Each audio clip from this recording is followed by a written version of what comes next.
Greetings ladies and gentlemen, and welcome to today's Reddit series video from the subreddit HFY called Absence Makes the Heart, Part 4 of 5, written by MacGee. Biella and the remnants of her crew transferred off the Emilus unbroken. The ship was moving at a slow spiral through the system. All power had been lost, and the remnants of her fleet had little hope of being able to deaccelerate the craft. So they had simply altered the dead ship's course and sent it slowly spiraling towards the sun. A fitting end for a ship named after a god of war, once believed to have battled back the darkness each dawn to make way for the sun's rising. What had been a fleet of dozens of outdated clearsted naval vessels had been reduced to 7 that were still capable of FTL. It had been their first engagement with the enemy, and it would have been their last if it hadn't been for whatever Hope had accomplished. Hundreds of hunter-killers were still tumbling through the system, carrying on whichever direction their momentum carried them. Grand Admiral Solon had acquitted himself well, despite the fleet's losses, but the enemy fought too differently from anything that he had ever experienced.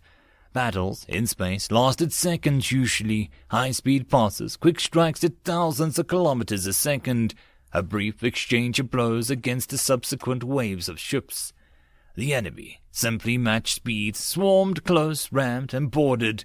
They had no concept of self-preservation, no fear of death, no capital ships or command structure that could be targeted and crippled. What had seemed overzealous interest of interception fire capability on human ships over the past few decades had suddenly become unreasonable in the Grand Admiral's mind. Their ships were ill-suited to match any of the other species of the United Worlds. Perhaps if they simply had more ships, they may have been able to win the war alone. In the hours after the end of the battle, Biella had been too distracted to really think of what Hope's final message had been. But as things had begun to calm down, she had been able to gain her bearings again. She realized she already knew the answer. "Impact in 10, 9, all hands, brace for impact." He toggled the ship-wide intercom. He pointedly did not stare out the hole of the bridge bulkhead as the enemy command ship swept into view, drawing ever closer and blotting out the stars. Hope still dominated the screens on the comms terminal. Most of the ship's systems were out, and the niceties like holographic projections simply weren't in the budget for the power generators. Most of what had been left had been delivered to a few maneuvering thrusters and inertial dampeners systems so the ship had left. She looked equal parts concerned and excited as she took the limited sensors data Falcon 2 was still able to collect, studying the ancient and pot-marked hull of the command ship for what she could need. Its hull was a tremendously thick layer of crudely layered common materials, the surface scarred with impact craters from stellar debris and thousands of years old.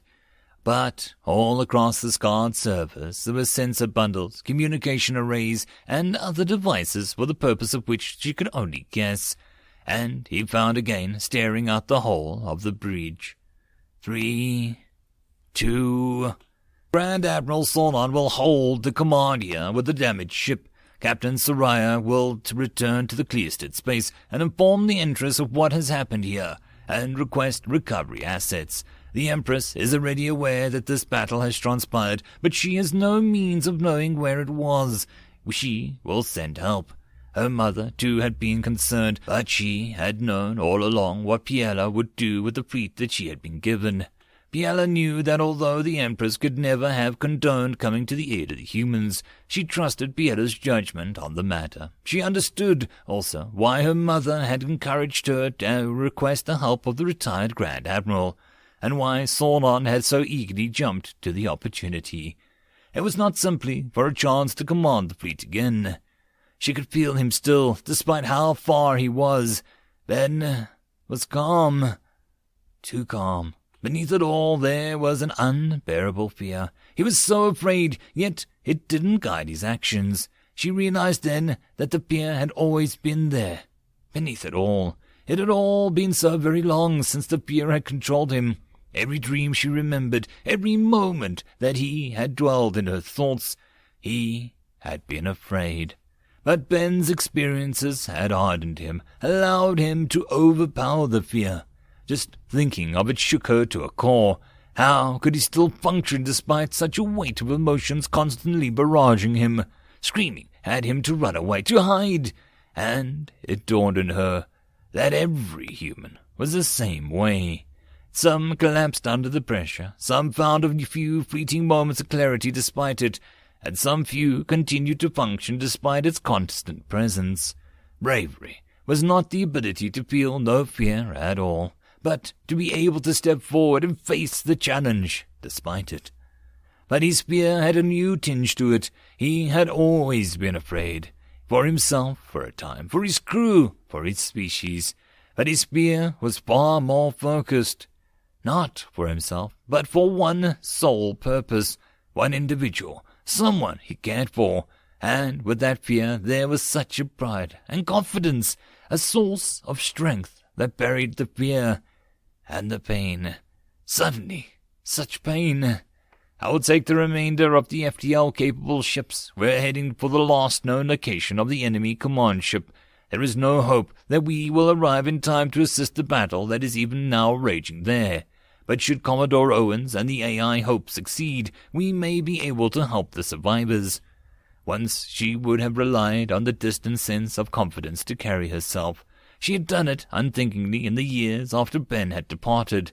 For a time, the fear that she had felt from her dreams held her back when she once thought that they were simply her own nightmares, her own doubts. But Ben had grown stronger. So too had she. She had fought hard, battled herself, and come far. But rather than leaning on Ben's strength, she had found her own. She had learned a valuable lesson from him, that her emotions were the source of strength when allowed to be. Her honest, heartfelt arguments, her fears and doubts, her anger, all had helped sway her mother, the Grand Admiral, and her many supporters to her cause. But even with that strength, she knew she could not help Ben any further. But hope could. 6 of her remaining ships came about and fell into formation before vanishing into the dark voids of space, racing towards a distant star, while one lone ship raced home to bring word that what has happened. Grand Admiral Soronon insisted on quitting the medical bay to watch the princess depart from the deck of the ship's crippled bridge, the remaining crew working tirelessly to bring the systems back online, to repair damage and patch holes, but all soon stopped to stare at the Grand Admiral. He was proud of her and afraid for her at the same time. His barriers had been lowered, unconsciously perhaps, as the princess led a handful of battle-damaged ships towards danger, despite her own fears and worries, proud that she could face those fears and move forward, afraid at what she would find when she arrived. The impact was not gentle. The Falcon II's spine was broken as it tore a deep furrow through the crude armored hull of the command ship. It dug deep. Dead hunter-killers not free of her hull. What remained of his crew was sorely shaken, but even as his ship slowed to a stop, the few surviving crew were quick to work. The few remaining Marines drew their heavy weapons from the armory. There was no concern about damaging their own ship any longer, considering it was crashed and dug deep into the enemy command ship. The engineering crew was scrambling across ancient ship's surface, dragging an hastily fabricated line of communications cabling towards a communications module that Hope had chosen as a point of entry. He stood on the bridge, watching his crew struggle to prepare, even as the ship's few remaining interceptor systems fired, tracing lines of brief embers through the space as swarms of hunter-killers approached. The fleet, some of it at least, still fought in the void, and occasionally he could spot the light of their main guns firing, the detonations of the hunter-killers, but they were too far to see with the naked eye. Even his implant couldn't track a ship moving at combat speeds from where he stood. On a monitor, Hope was readying herself for the next foray into enemy networks. They cannot shut down the command ships themselves, Father. It was never something that they were programmed to do. I don't think anyone has tried this kind of attack before. The only reason the factories had hunter-killers have to kill command is for when the command ships move on, or their work is complete." He nodded slightly, ignoring the sharp pain in his side. He had been wounded earlier in battle, but the patch the Marine had put on his suit held. The wound to his flesh, however, seemed to be another story. "As soon as you're done this, you come back here. Understood, young lady?" She looked up at him from her monitor and smiled happily. "Of course, father." "Good girl. I've already lost too much in these things. Hope they don't get to have you too. Understand?" She nodded solemnly. "I know, father. Mother knows too. She's eager to see you again, and is sorry it took so long. Clears did see time differently. I know that. Always did. It's why I never tried to contact her. By the time I was in a position that I may have been able to, I had already changed too much." He unholstered his sidearm and released the magazine briefly to check it. "I could feel her sometimes, you know. She's changed too, I suppose. They may not think of time the same way as we do, but she has grown quite a bit since our school days." "She has, father. She is the next Empress, after all. She has to. They are ready now. I have to go, father." "I know. Just come back." "All right, kid." "I will, father." Then she vanished, the brunt of her programming slamming through the connector cable to begin assaulting the command ship's firewalls and networks. He looked out at the hullscape that was on the surface of the command ship's hull, impact craters centuries old, pockmarked and marred by the unimaginably long trek across interstellar space from somewhere. The knowledge that for how old this one was, there were more, ones that had come before it, one that had built its older still. An unnerving thought. What if the ones that had built it were still out there? How far had they progressed? The first swarms of spiders began to emerge, cutting their way through the hull of the command ship to reach the surface. Hunter-killers impacted in the distance. Some struck and crashed from the Falcon 2's few functional guns. Some simply disgorged their own loads of spiders. They seemed unable to fire on the ground human ship, however. He was reminded of the battle years ago, his first time facing the enemy, back in his days with the Vega-Tory Defense Fleet with his transfer to the militia, when his own militia troops had been taken by spiders and he had been unable to fire on them, not because he had been unwilling, but because the equipment was incapable of firing on friendlies, alive or dead, as it turned out. Perhaps this was the same with the enemy, that their hunter-killers could not fire towards the command ship. Not that it mattered much, as the Marines opened fire on the nearest spiders, searching out of craters and weak points in the command ship's hull, where they had cut their way out quickly. The things were of a different design than the ones that he was familiar with. An older, cruder design, it seemed, possibly as old as the command ship itself. They were slower, more awkward, as if they were trying to mimic four-legged movement for the first time. And for that he was thankful, and the Marines and the remnants of his crew found easy targets. Flag Officer Jack Voronen sat aboard the bridge of the Prideful, the last pre-war destroyer of the Dominion Planet States fleet, and former flagship of Admiral McLean. It was built for ship-on-ship combat, and hadn't the overabundance of interceptor and flak fire capability of the late-war ships of the same class. But she was space-worthy and swift, and he had to give compliments to the crew for having kept her in a fight for so long. Holes had burned or shot through the Prideful's hull, but she was a testament to humanity's love of fail-safes, redundancies, and secondary systems.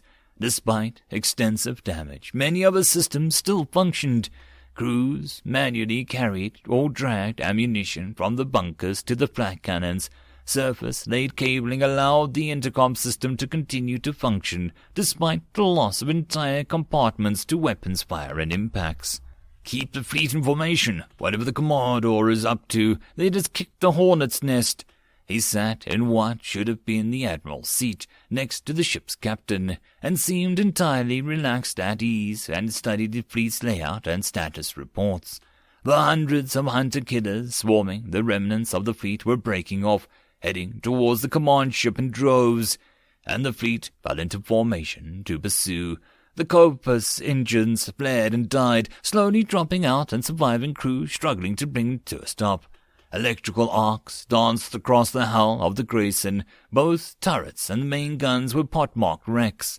The gunnery crews racing to bring the weapons offline with the sort of stubborn foolishness they were known for, laying into the main cables with non-conductive fire axes as all other safeties failed. Aboard each of the near dozen remaining ships, crews struggled to ready for the continuing action against the enemy. And aboard the Prideful and other ships surety, conversations carried on, the sort of humor that had carried soldiers through the worst moments. A dismissive, dark humor that offered a grim situation no respect, as if to undermine the dire situation by simply dismissing it as if it was another bump in the road. Just what is a Hornet anyway? The chief weapons officer glanced at his ratings, who struggled to fill a hand ammo bunker and starboard flak batteries, straddling the dead spider had been set full of holes in the middle of the gunnery deck. Vicious little stinged winged monsters, size of a football. Size of a thumb, maybe, another rating piped in, her arms thrust into sleeves over large insulation gloves as she struggled to rip the blown superconductor from its housing, the Marine standing by with a replacement piece. And they bite, not sting, right? But do they make nests like birds? I mean, if they nest, they might be big, right? But they're bugs, so hives, isn't it? The Marine offered his 2 cents, stepping back as the blown conductor was torn free and flew across the narrow chamber to rebound off the wall and spiral around the room, handing over the replacement. Not the point. Point of the phrase is that when you kick a hornet's hive, nest, house, whatever, all the little bastards swarm out and bite the crap out of you, and you break out in hives until you leave, or die. They're poison. Folks were allergic to them. Back in the day, thousands dead every year. The weaponry officer ducked his head and the conductor thudded off the shoulder of his armored environment suit, then heaved the next case of ammunition to the now empty-handed Marine, who caught the damnable ease thanks to his powered armor and slammed it into the bunker. So the Commodore's in the hive? And he's kicking it, so all the hunter-killers, hornets, are swarming over that way to kill him, or turn him into a bunch of hives. So more command ships. The first rating nodded sagely, as if it all made perfect sense now, and the gunnery officer swatted him on the visor and his helmet in response. God damn it, I hate you all so much. Just get these guns up and ready. The flag officer's bringing us in hot on those prickers' heels to keep the pressure off.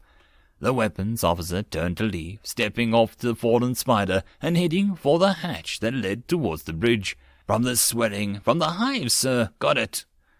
Brick.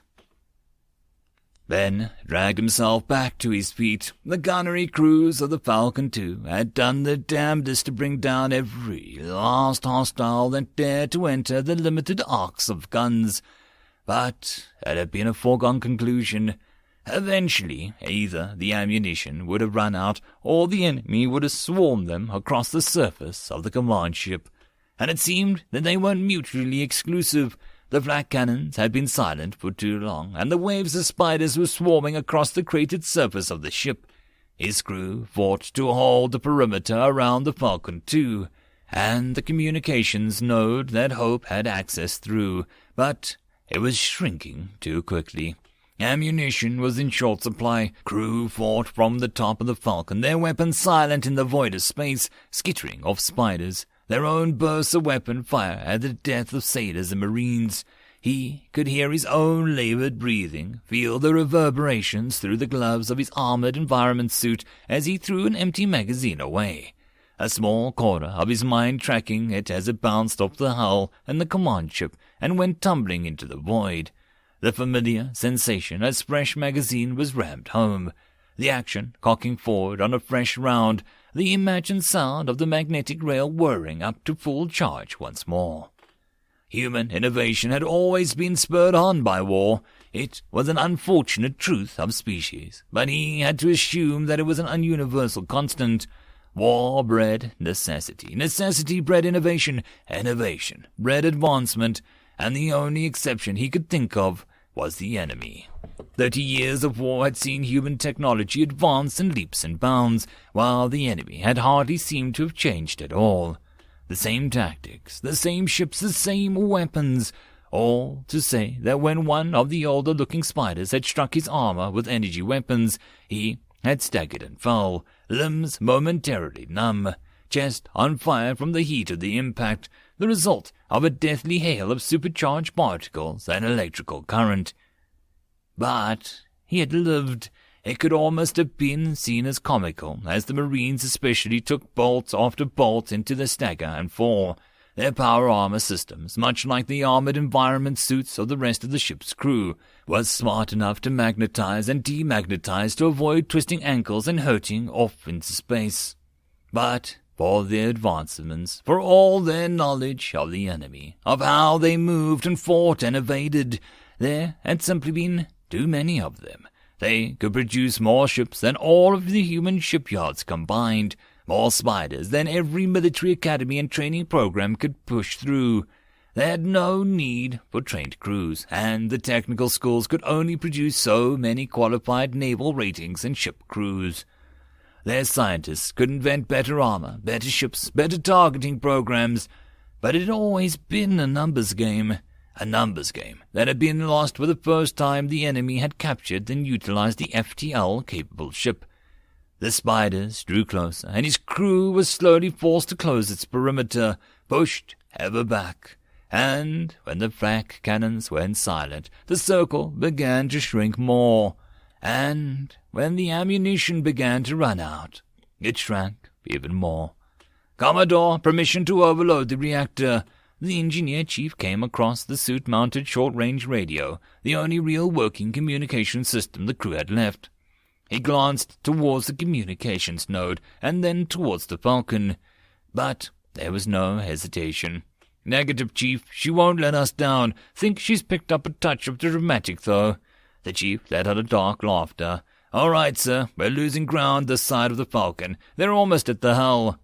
"Acknowledged. Keep the computer core online at all costs."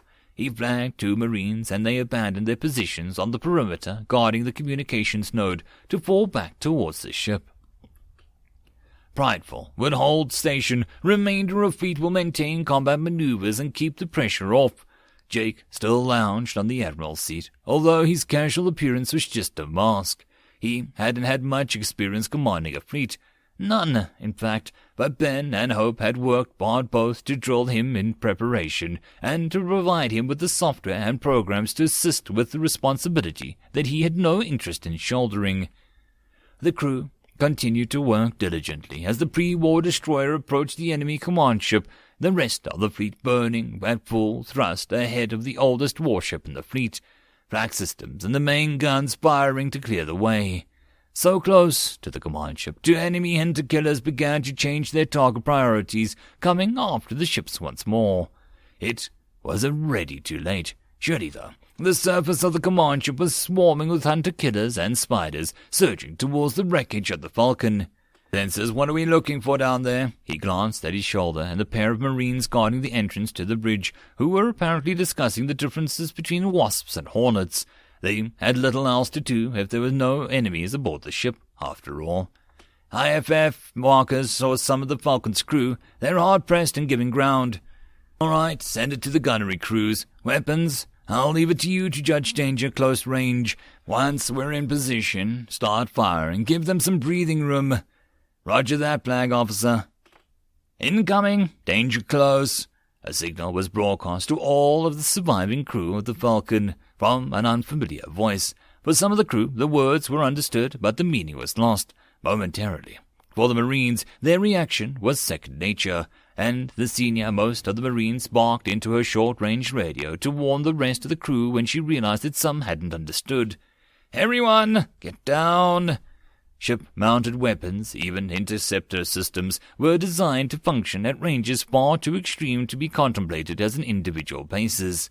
The naval officers knew that on a conscious level, but even Ben caught himself looking up towards the stars, only to see a few tiny smudges against the black backdrop, light on the main engines and a flash of weapon systems, and distant explosions.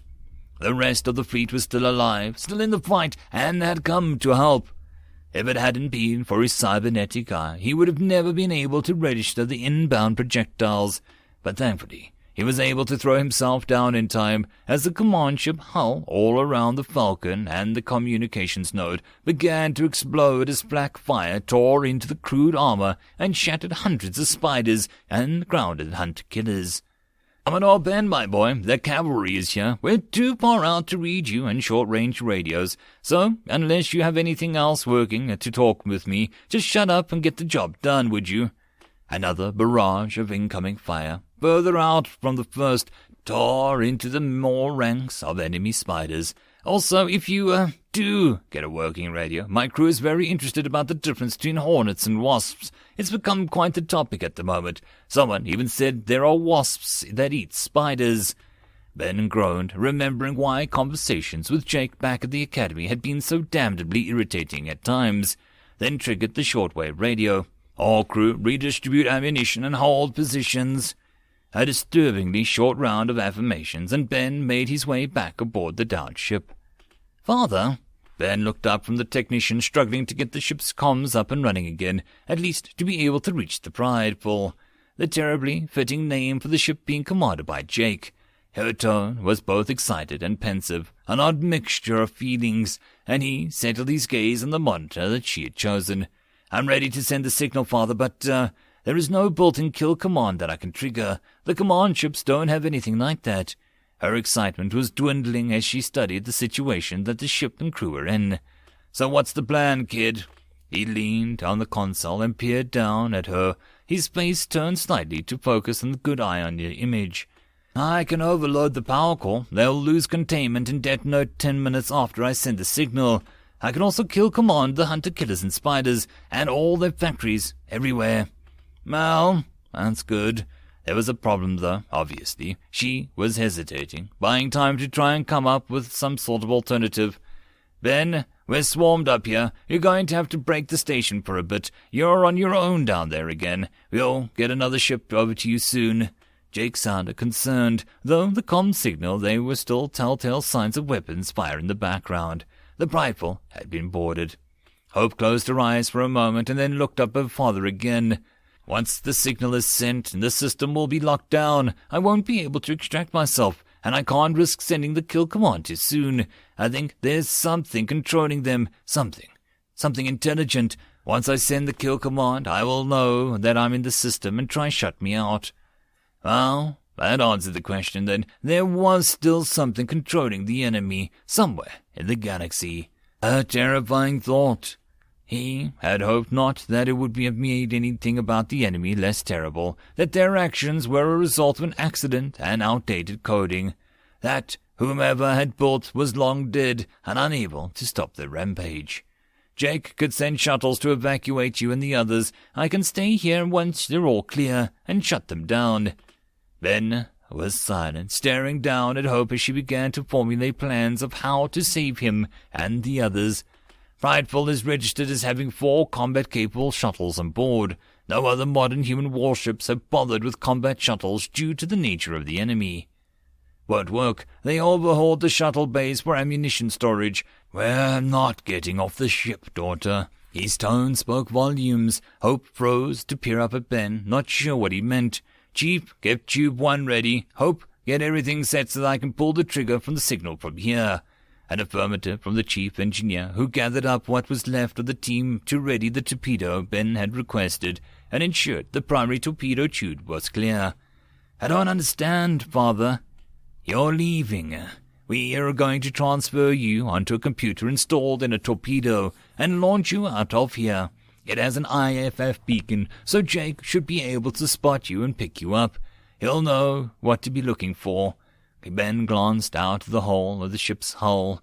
His people were being hard-pressed again, and the fleet was being pushed back further and further from the command ship, and the hunter-killers began to swarm them. Hope bristled, an irrational anger swelling up in her features, but Ben poked the monitor pointedly.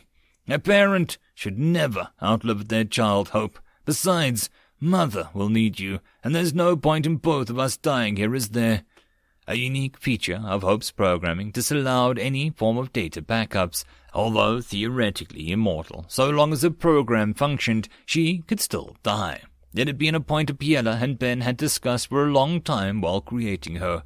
The argument had been that if she is indeed mortal, in at least the sense that death was permanent, she would be able to better appreciate the lives of organics. It would not be a foreign concept to her. He stared down at her as she glared at him, with all the foolish rage of a child that had always thought that she knew everything, which, in Hope's case, wasn't far from the truth. And he smiled tiredly. Biella will need you when this is all over. We'll be in no position to stop whoever comes after us next. But with you, she will be able to start building the bridges that we humans should have been building all this time. A fresh surge of explosions rocked the command ship as another ship of the fleet made a high-speed pass, buying the remnants of the crew a few more moments. I don't care about any of that. Yes, you do. We both know it. You care too much. It's an Owen's weakness. That's why we fight so hard. Why we can make the hard calls. Because we care too damn much, kid.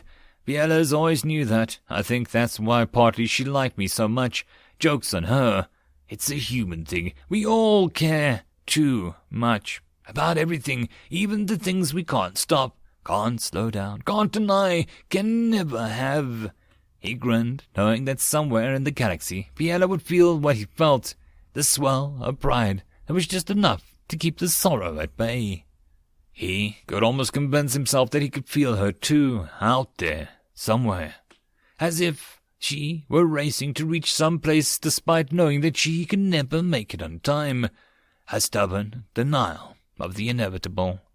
Tears welled up in Hope's eyes, but the stubborn set of her jaw gave away that she forced to accept the truth of the situation. The fleet could bring the ship close enough for you to jump aboard. I could calculate trajectories for you and the others. You could jump. How large will the explosion be when the command ship goes up? It had enough power to cross the voids of space. It could control seemingly unlimited number of slave craft. It could communicate instantly across the galaxy.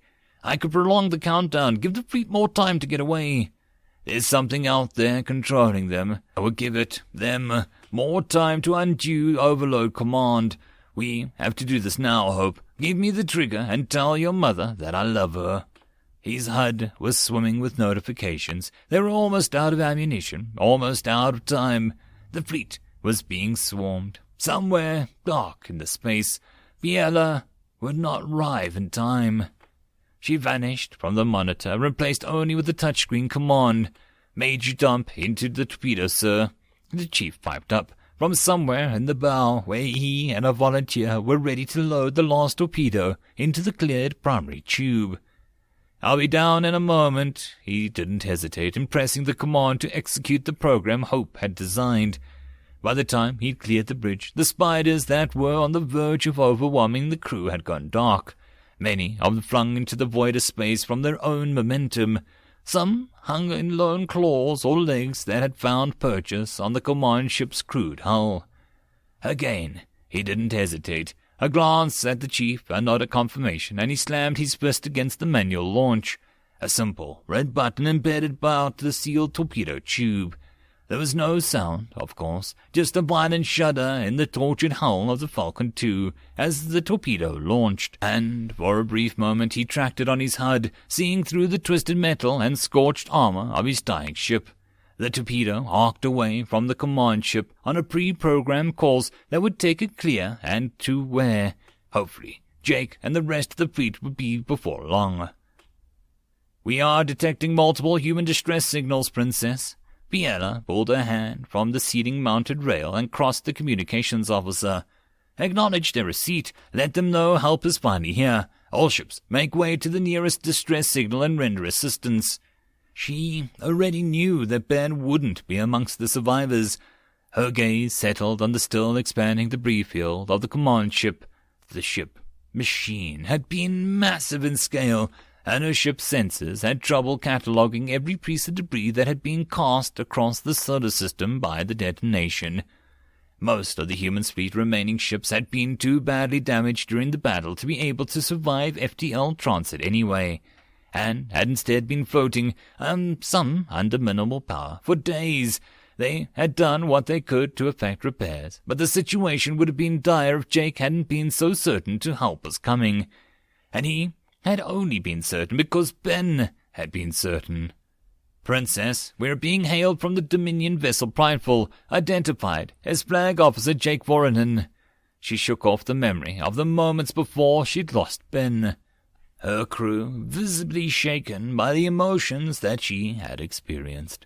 But they had begun to grow accustomed to it. The princess was far more open with her emotions, more vocal with her thoughts, more direct in her mannerisms.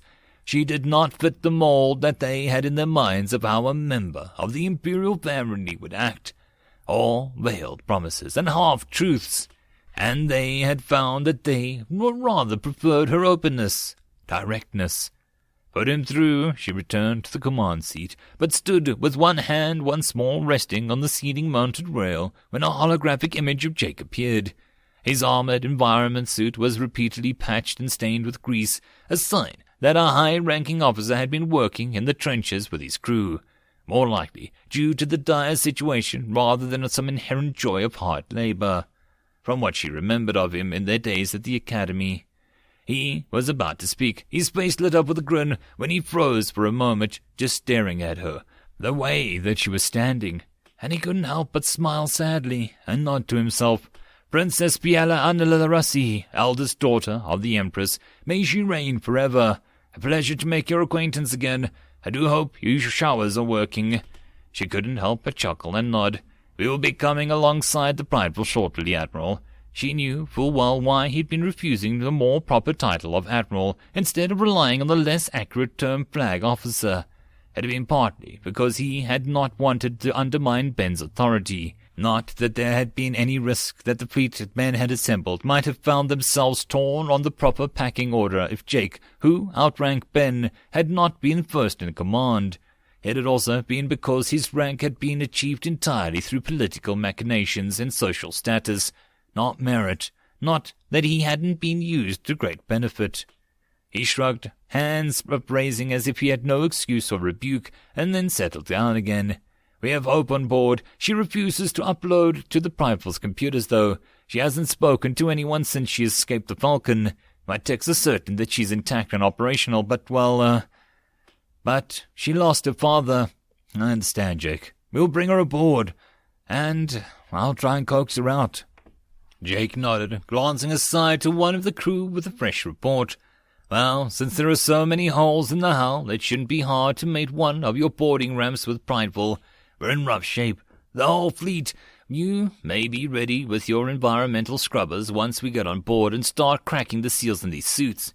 Another grin, and Pieta just shook her head and waved him off, ending the transmission. She let her crews focus on the coming tasks of rescuing the humans. Her gaze again drifting towards the dead command ship, thinking back to the day that Ben died. End of chapter. And that, my friends, concludes this dose of science fiction fun. I hope that you enjoyed. And if you did, please don't forget to support the author from the link down below. But if you want to support this channel, there are links as well down below for you to help with. But the easiest way would be to share this video. And if you are so inclined, subscribe as well. I will see you all in the next episode, and I hope that you all have a fantastic time until then. Cheers.